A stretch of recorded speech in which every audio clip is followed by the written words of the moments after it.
وزیر اعلیٰ سندھ مراد علی شاہ نے کہا ہے سندھ جاب پورٹل کا افتتاح عوامی خدمت کی فراہمی میں ایک سنگ میل ہے۔ یہ منصوبہ ڈیجیٹل تبدیلی، شفافیت اور عوامی بااختیاری کا مظہر ہے۔ وزیر اعلیٰ سندھ نے کہا کہ محکمہ سائنس اینڈ آئی ٹی حکومت کا عملی اور اسٹریٹجک بازو ہے۔ سندھ جاب پورٹل مؤثر، جامع اور شہری مرکوز آئی ٹی سسٹمز کی بہترین مثال ہے۔ حکمرانی کو جدید خطوط پر استوار کرنا اور عوامی خدمات تک رسائی کو آسان بنا رہے ہیں۔ شہری اور دیہی علاقوں میں عوامی سہولت کے پلیٹ فارمز متعارف کروا رہے ہیں۔ ان خیالات کا اظہار انہوں نے سندھ جاب پورٹل کے افتتاحی تقریب سے خطاب کے دوران کیا۔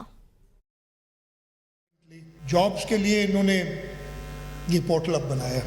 اب پورٹل کے دو حصے ہیں، ایک وہ ہے جو جاب دے رہا ہے یعنی حکومت سندھ، اور ایک وہ ہے جو دفتر میں جائے گا، جوائننگ دے گا۔ جیسے اس کی جوائننگ انٹر ہوگی، فائنینس کو بھی اطلاع چلی جائے گی، تو یہ پورا کے پورا آٹومیٹڈ ہوگا۔ جس کے ساتھ ساتھ یہ ساری چیزیں صرف ایس ایم ایس پہ ریلائی نہیں کریں گے، ایک ہارڈ کاپی بھی ہر سٹیج پہ جائے گی۔ ہم ٹرانسپیرنٹلی